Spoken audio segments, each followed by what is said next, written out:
Eagles. Eagles.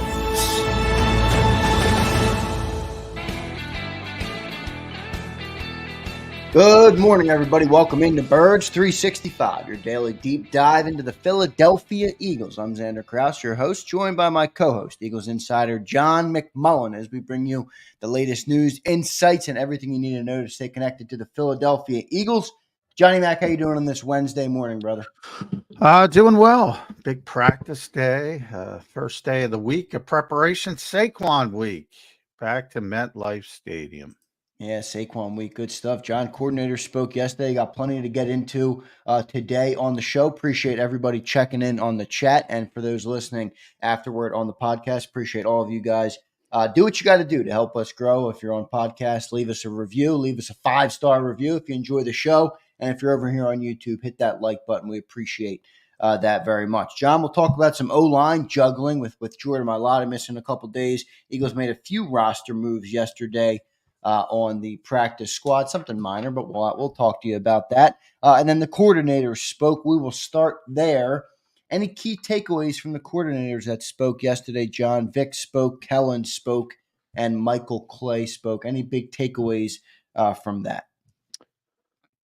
Vic's honesty, as typical. You know, he pretty much shot down the thought that Nick Sirianni was making a defensive play call, which I don't know. People believe that, as I said, from day one. It's pretty silly, but brings up the larger point I've been talking about of why Nick decides to do those things in the first place. Unprompted as well, right. I think is an important part of it. So that's number one. And Kellen Moore, God bless the guy, but I mean, he's a politician. Yeah, holy mackerel. Politician season, and you know, he's never going to say anything, which is fine, I guess. I don't think there's much to ever discern from what he says, but I do think, you know, the thought of his offense versus Nick's offense versus Brian Johnson as the play caller versus Shane Steichen. Again, I people are evidently starting to notice now. I think it has more to do with the quarterback than the coordinator. And by that, I mean, it's not necessarily a bad thing. The Eagles have had their longest stretch of success in franchise history. And I think people assume it's a bad thing when I say this. Not necessarily a bad thing. They're building an offense around what the quarterback does well and what the quarterback likes. And that's why it looks similar. Again, for all the talk about motion, yeah, Kellen Moore's way down in his personal history of using motion, but they're also way up from Nick Sirianni's use of motion. So, you know, that's the couching area. Like right. He's not going to go into a full-blown Sean McVay offense because Jalen doesn't want that, nor should he. So you got to find a happy medium and get back to the sustained long-term success. And the bigger question should be not somebody's scheme, but building a scheme around the players you have to take advantage of the players you do have and what they do well. And that changes from year to year. John, there's still just such a large swath of Eagles fans, and I'm not criticizing them at all, but I will say it still exists, and I'd like to make Birds 365 fans the most educated Eagles fans in the world, as we always try and do here on the show. John, there's still a large swath of people who believe this is Nick Sirianni, who, and it's not Jalen Hurts who's the common denominator, but it's Nick Sirianni. I mean, even an Eagle legend yesterday who's out there tweeting about the common denominator, Seth Joyner, with some clips of 22, Jalen throwing the ball over the middle of the field. You know, Nick is the common. How do we dispute this, John? That it's not Nick Sirianni that's in. You can't dispute it. I mentioned yesterday, and God bless Seth, but I mentioned yesterday. If you already have the GPS programmed, it's taking you where you want to go, no matter what. If you're that close-minded and you say it's Nick Sirianni, you're going to get there no matter what, no matter how many turns, no matter how detours you want to go. It's taken you there. I would listen to the quarterback. Kurt Warner, evidently, you brought it up, said it. I mean, look at the passing concepts. Don't look at the quarterback. Look at the passing concepts. And back, this is a perfect example of the detour. Nick Sirianni helped put together 3 different offenses in 3 different years in Indianapolis because of the upheaval they had at the quarterback position. Andrew Luck was different than Phillip Rivers. Jacoby Brissett was next. Andrew Luck was different than Jacoby Brissett. Jacoby Brissett was different than Phillip Rivers. 3 different offenses in 3 different years because of the upheaval at the quarterback position. And what do people say there? Because they want to go to the GPS route? Well, that was Frank. That was Frank Reich. Look, if you want to get there, you're going to get there. You're going to get a lot of detours because you're going to keep running up to common sense conclusions that point to a different direction, or you're going to get there. Yeah, it's as simple as that. He's already changed. When he got here, people forget. They put way too much on Jalen Hurts' plate as a young quarterback during that 2-5 start in 2021. And they scaled it back. And they tried to start building an offense better around Jalen Hurts. And they found what worked and they clicked for a long period of time. Then people made adjustments. They haven't adjusted as well back to them. But that's what they're trying to do right now. That's what they're trying to do. That doesn't mean make Jalen Hurts in the Jared Goff or Kirk Cousins or Brock Purdy. Oh, put him under center and have him turn his back to the defense and fake the handoff to Saquon. That'll work. Boy, they would hate that inside of 10 seconds. It's look, you want somebody to blame. That's what Nick's here for. The lightning rod, blah, blah, blah. Blame them. I don't care. But you're not going to see a drastic change in this offense with this quarterback because he doesn't want that stuff that you want so badly. Excellent analogy by you, John, with the GPS. I think that at least resonates with me well. I hope all of our viewers understand where you're going with it as well.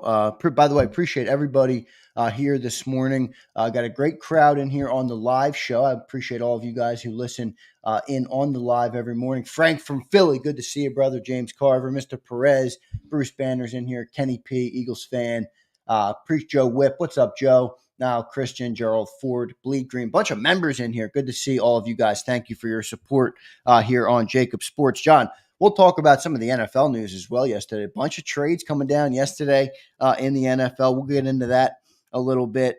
Eagles roster moves. Let's hit on them real quick and appreciate the super chats. We'll get to them at the end of this segment before we get to Mike Gill. A couple roster moves yesterday, John, for the Eagles. Anything to make of them signing Perry Nickerson, the cornerback, back to the practice squad, and they waived Jacob Harris, who came, I believe he came off the IR, right? Yeah, Jacob got hurt in the final preseason game. If you remember I believe it was the opening kickoff where he broke bones in his face. It was such a hard hit. Oh, man. Yeah, he's good, potentially good special teams player and very fast guy, very, very, very tall, and I thought there was an opportunity he could make the team late before he got hurt as that special teams last receiver kind of role. But obviously went in a different direction. Now that he's healed up, they can wave him off IR, and he might be back. Don't rule that out as far as coming back at some point because they did really like him. Perry Nickerson. Another guy, veteran player, played with Vic in Miami last season, so he's familiar with them. And Slay's a little bit banged up this week. We'll get a better indication on if there's a chance he'll miss this game, but it's always good to have another body just to practice. Obviously, he's on the practice squad, so you're going to have to go through Rodgers and Ringo and even Eli Ricks before you get to a Perry Nickerson. And he's more of a slot guy as well. It's interesting. The Eagles have 2 corners on their practice squad, and AJ Woods is the other one. He's a nickel guy too. So I'm a little bit surprised about the redundancy of it, but Nickerson can play elsewhere. He can play outside. You don't want him playing outside, Yeah, but right. um, you never want. Yeah, right, everybody can play. You can line I always say you can line up anybody wherever you want. Everybody say, "Well, he's an inside guy. He's an out." You can line them up. The question is the effectiveness of it. Results may vary. Yes, exactly. So good depth option on a week that Slay might not practice fully, and we'll see where he is. Did see him after the game, and he was his jovial, happy self. So I don't think it's terribly serious, but that doesn't mean he couldn't miss a week or two. Other stuff in Eagle news, John. I want to get your opinion on this. It has been basically confirmed, obviously, even Jordan Mailata himself said it. He's not going to be in there this week. He could miss a couple games. We'll have a bigger update on his injury status in the days to come and probably in the weeks to come, depending on how that hamstring injury develops. The bottom line is he's not playing versus the New York Giants on Sunday.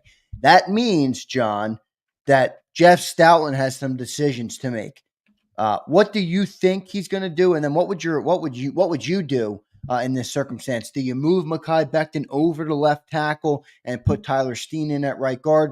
Do you keep Steen or Becton in at right guard and then just slot in Fred Johnson at the left tackle? I mean, for me, the question would be, how much better at left tackle is Becton than Fred Johnson in order for me to make that move? How do you see this playing out for the Eagles offensive line this week? Yeah, I think the short nature complicates it a little bit. If it really is just a couple, and now we've Right. heard Jordan say that term, and Nick use it. If it's really 2 games, I think that may change the thinking. Like if it were 4, 6 games, I say, well, Becton's going to be the left tackle. Um, but they might try to persevere to not upset his development at right guard. There's a bunch of things you have to consider here. I mean, he's a natural left tackle. Um, and he's learning right guard and he's doing a good job. And you really want to take him away from that for a short-term absence of Jordan Mailata, especially with the opponents on the schedule where you think you might be able to persevere anyway. It's a difficult question. 2 games. If it's 2 games, I'm keeping Mekhi where he is, and I'm playing Fred Johnson. If it's 3 games, then you're teetering. If it's 4 games, no question, I'm moving back to the left tackle. So a bunch of things are factored into it. I think if it's really that short-term absence, I think they'll try to persevere with Fred Johnson. Yeah, for me, I mean, I agree with what you're saying, depending on how long term it is. I would go with whatever gives you a better outcome at left tackle. I believe the left tackle, that's Jalen's weak side. I think you want that to be as bolstered as possible, John. I mean, you don't want to have too much pressure coming off of there. If you can make that better and maybe take a small hit at right guard, I think I'd prefer that than having a liability at left tackle. Now, maybe Fred Johnson's pretty damn good. I don't know what the difference would be between him and Becton at left tackle. Remember, everybody, Mekhi Becton was a first-round draft pick in New York, and he's here in Philly as a reclamation project, basically. So it's not like he had great moments as a left tackle in this league. Now, maybe he's better here under Stoutland, but I think that would be the big question, right? How much better would Becton be than Fred Johnson? Yeah, I think pretty significantly. I mean, yeah, he didn't work out in with the Jets, but a lot of that had to do with injuries more than anything else. Like I don't think the question was, oh, he can't play. Had a lot of injuries, and then when you're not on the field, um, and then you're moving back from left to right tackle because they had to persevere and they found a better option at left tackle. So then they're at right tackle. Bunch of different things happen, but I don't think anybody looks at Mekhi Becton and says, well, he can't play. It's just a matter of staying healthy, um, getting situated. Now he's in a better situation. You see it. I mean, he's never played right guard in his life, and he's not an all pro, but he's been pretty solid. Uh, And yeah, I mean, he's significantly better.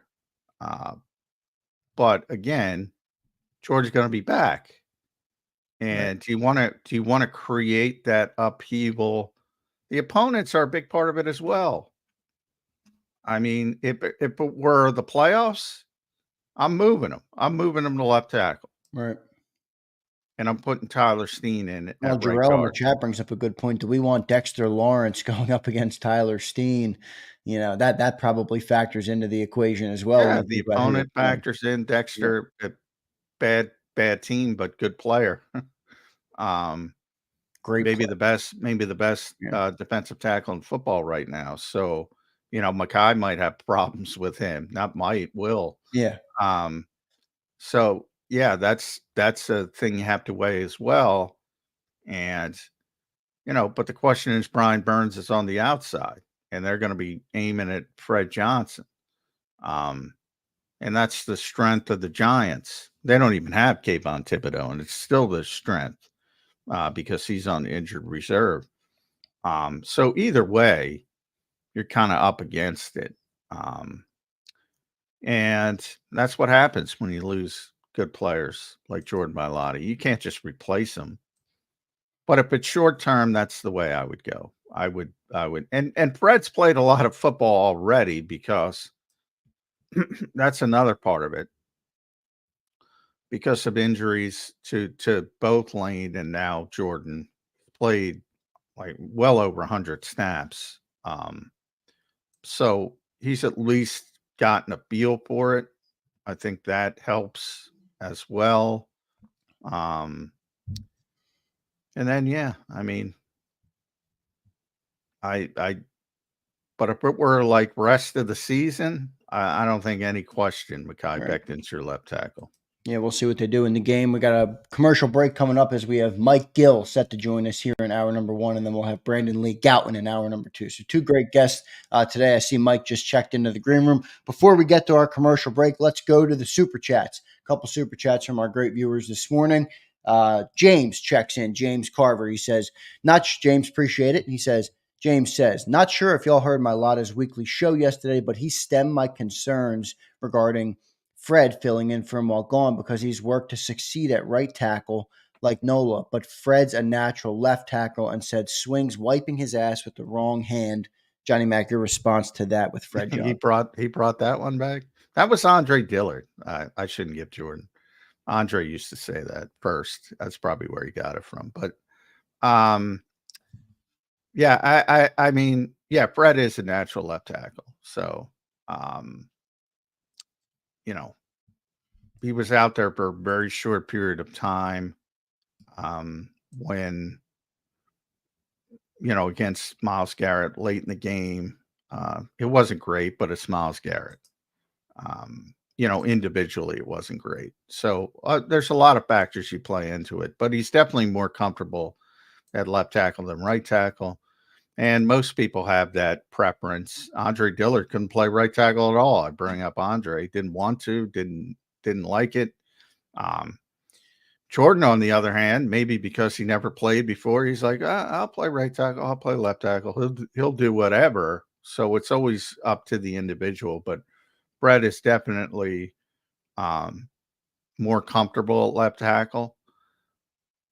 But people are going to be coming after him. And Brian Burns is hot. Um, had a really good game. If people suffered through it, um, that Giants loss over the weekend, but it's not a good matchup on paper. Brian Burns against Fred Johnson, but you got to Good play response. somebody. Yep, good response there, Johnny Mack. Let's go to the next super chat. Big Fish Little Boat says, Xander, why is Barkley getting a pass in all this? Cost one game, kept the Browns in it, and has done a Hey, few yeah, bonehead things. Thanks for the $5 super chat, Big Fish Little Boat. Johnny Mack, your I haven't response to heard that? Big Fish Little Boat, but well done. Yeah, I don't know. Well, I do know. It's similar to the Like, this is a guy who was the number 2 overall pick. We talked about it with Devin White as the number 5 overall pick who didn't produce. This guy is a number 2 overall pick that produced, and people think he's a superstar. He's a really good player. But there are some holes to his game. You saw him with the drop pass. He's not a natural pass catcher. When we talk about Saquon Barkley as a good pass protector, he is, but that's in the modern game compared to his peers. It's not like the old days when you had guys who would really step up and stone people. And you saw it when you have a really good player like JOK, it's a mismatch. And then, the most egregious error of all was the second and 1, 60 seconds left. Yeah. 3 timeouts.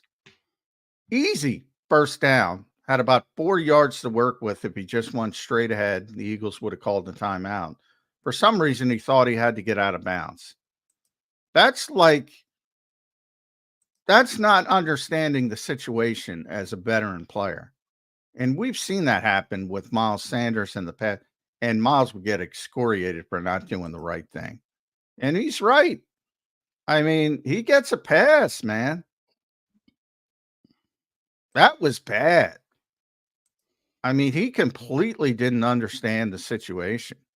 Yeah, no doubt about that. Good, Big Fish. Thanks for the super chat, man.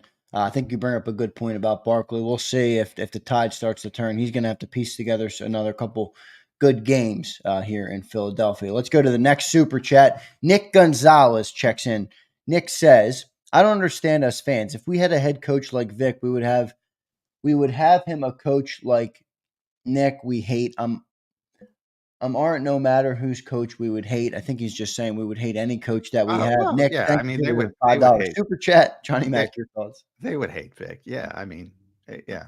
If you don't win, they hate everybody. That's not just Philadelphia, though. I mean, that's football fans in general. Well, you could see the Eagles' history of offensive coordinators. They don't like any of them. They don't like any of them. Eventually, they'll turn on. Either you leave, like Shane was able to leave, or they would have turned on Shane. And they didn't think Shane was great the year prior. They didn't think Frank was great. Jeffrey Lurie and Howie Roseman were trying to fire Frank Reich in 2016. I mean, yeah, I mean, That's the reality there. One more super chat real quick, and we got to get to a commercial break with Mike Gill. Seth Shifley checks in. Seth, appreciate it. He says, if the Eagles want an elite pass-catching back, go back in time, bring back Brian Westbrook. He would make Barkley look silly. Yeah, thank you for the $5 super chat, Seth.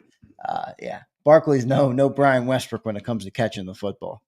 no, I don't know where that stem. I talked about it all off season. Yeah. I don't know And where John, that you took came a lot from. of shit for it, telling us about it. I mean, he's fine.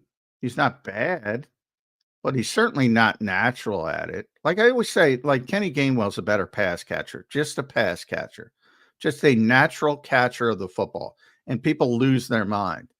It's not even close, to be honest. It doesn't mean Kenny's a better player. He's not. But just as a pure catcher of the football, he's worlds better. There's so many. I talk about Aaron Jones all the time. Watch that guy play.